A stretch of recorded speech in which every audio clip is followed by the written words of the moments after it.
হে everyone, আজকের ব্লগটা শুরু হলো মামাবাড়ি থেকে। আজ হচ্ছে সানডে।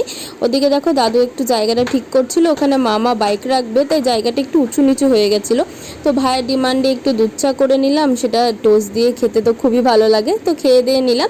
ভাইরা আজকে যাবে মামাবাড়িতে, তাই দিদার একটু রান্না হেল্প করে দিলাম। দিদা বললো বেশি কিছু রান্না করবো না, যেহেতু তুই দাদু আমি থাকবো বাড়িতে।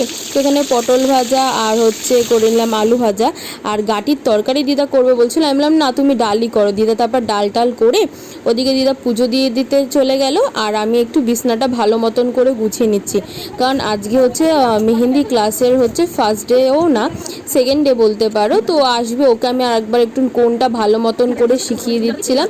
আর মেহেন্দির পেস্টটা আমি আগের দিন রাতে বানিয়ে রেখেছিলাম, তারপরে কি কি প্রিপারেশন করা হয় নেক্সট ডেতে সেটাই ওকে ভালো মতন করে বুঝিয়ে দিচ্ছিলাম। আর কোনটাকে কিভাবে ভালো করে সিল করবে এটা একটু বুঝিয়ে দিচ্ছিলাম। তারপরে কিছু প্যাটার্ন ওকে ওদিকে আমি